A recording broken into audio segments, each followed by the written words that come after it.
जय हिंद साथियों, आज हम लोग आवेश से संबंधित सभी ऑब्जेक्टिव प्रश्नों को देखेंगे। तो चलिए शुरू करते हैं। सबसे पहला है, आवेश कौन सी राशि है? तो आवेश एक व्युत्पन्न भौतिक राशि है या आवेश एक अदिश राशि है? तो आवेश कौन सी राशि है? अदिश राशि। आवेश कौन सी राशि है? अदिश राशि। इसी को आप व्युत्पन्न भौतिक राशि भी कह सकते हैं। आवेश को या तो व्युत्पन्न भौतिक राशि रहेगा तो व्युत्पन्न लगाइए, या अदिश राशि है तो अदिश राशि लगाइए। ठीक है, नेक्स्ट चलते हैं। आवेश का एसआई मात्रक क्या होता है?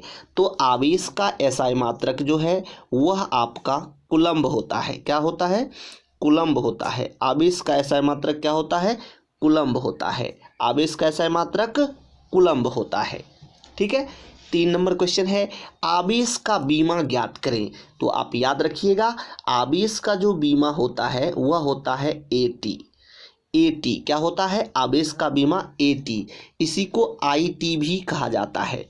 इसी को क्या लिख दिया जाता है?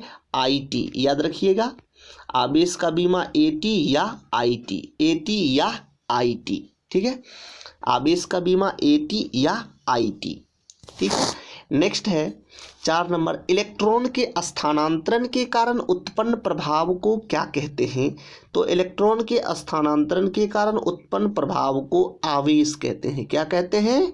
आवेश कहते हैं। आंसर क्या हो जाएगा? आवेश होगा। चलिए नेक्स्ट क्वेश्चन पे चलते हैं। कहता है, आवेश कितने प्रकार के होते हैं? तो आवेश प्रकृति के आधार पर 2 प्रकार के होते हैं। कितने प्रकार के? 2 प्रकार के होते हैं। कितने प्रकार के होते हैं? 2 प्रकार के। अब कौन कौन है? पहला धनात्मक आवेश, पहला पॉजिटिव चार्ज, दूसरा निगेटिव चार्ज। यानी धनात्मक आवेश और ऋणात्मक आवेश। आवेश कितने प्रकार के? 2 प्रकार के। पहला धनात्मक और दूसरा ऋणात्मक। ठीक ना। चलिए अब हम लोग आगे बढ़ते हैं। 6 नंबर क्वेश्चन है, किसने बताया कि आवेश 2 प्रकार के होते हैं? तो बेंजामिन फ्रैंकलिन ने बताया है। किसने बताया है? बेंजामिन फ्रैंकलिन ने।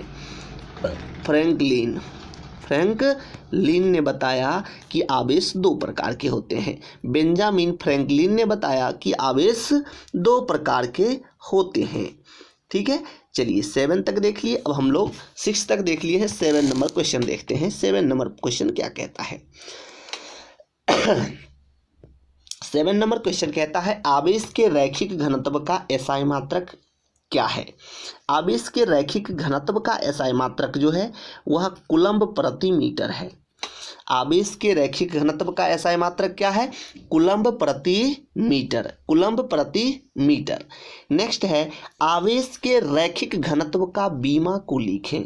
आवेश के रैखिक घनत्व का जो बीमा होता है वह होता है L inverse T A. L inverse T A. आप याद रखेंगे, L inverse T into A. L inverse T A. L inverse T A. ठीक ना। आवेश के रैखिक घनत्व का बीमा क्या हो गया? L inverse T A. अब 9 नंबर है, आवेश के रैखिक घनत्व बराबर फॉर्मूला क्या होता है? तो वह होता है Q/L। Q/L। Q/L। आवेश के रैखिक घनत्व बराबर फॉर्मूला क्या होता है? Q/L होता है, यानी आवेश बट्टा लंबाई। ठीक ना। चलिए आगे बढ़ते हैं। आगे है 10 नंबर क्वेश्चन, आवेश के पृष्ठ घनत्व का एसआई मात्रक ज्ञात कीजिए। तो आवेश के पृष्ठ घनत्व का एसआई मात्रक क्या होता है? याद रखिएगा, कूलम्ब प्रति मीटर स्क्वायर। आवेश के पृष्ठ घनत्व का एसआई मात्रक क्या होता है? कूलम्ब प्रति मीटर स्क्वायर होता है। नेक्स्ट है, आवेश के पृष्ठ घनत्व का बीमा लिखें। तो याद रखिएगा, आवेश के पृष्ठ घनत्व का बीमा होता है L inverse two T A. L inverse two T A होता है। ठीक ना। चलिए आगे बढ़ते हैं। यहीं से एक क्वेश्चन और पूछा जाता है, अगर आपसे पूछे कि आवेश के रैखिक घनत्व बराबर फॉर्मूला क्या होगा? आवेश के रैखिक घनत्व को जो है हम लोग सिग्मा से सूचित करते हैं। किससे सूचित करते हैं? सिग्मा। और सिग्मा बराबर फॉर्मूला होता है Q/A। सिग्मा बराबर फॉर्मूला क्या होता है, Q बाय ए। क्या होता है, Q बाय ए, याद रखिएगा। चलिए आगे बढ़ते हैं। आगे है आवेश का आयतन घनत्व। आवेश का आयतन घनत्व 12 नंबर क्वेश्चन देखिएगा। आवेश का आयतन घनत्व का एसआई मात्रक ज्ञात करें। तो आवेश के आयतन घनत्व का एसआई मात्रक होता है कूलम्ब प्रति मीटर क्यूब। आवेश के आयतन घनत्व का एसआई मात्रक क्या होता है, कूलम्ब प्रति मीटर क्यूब। कूलम्ब प्रति मीटर क्यूब। कूलम्ब प्रति मीटर क्यूब। ठीक है, चलिए नेक्स्ट क्वेश्चन पे चलते हैं। नेक्स्ट है आवेश के आयतन घनत्व का बीमा ज्ञात करें। ठीक है, तो इसका बीमा होता है L inverse 3TA। L inverse 3TA, याद रखिएगा। आवेश के आयतन घनत्व का जो बीमा होता है वह होता है आपका L inverse 3TA। L inverse 3TA। उसके बाद है आवेश के आयतन घनत्व बराबर फार्मूला क्या होगा, तो वह होता है आवेश बट्टा आयतन Q बाय V। आवेश के आयतन घनत्व को हम लोग रो से सूचित करते हैं, किससे, रो से। और रो बराबर फॉर्मूला होता है Q बट्टे V। रो बराबर फॉर्मूला क्या होता है, Q बट्टे V। यानी आवेश के आयतन घनत्व बराबर फॉर्मूला क्या होगा, Q बट्टे V होगा। क्या होगा, Q बट्टे V होगा।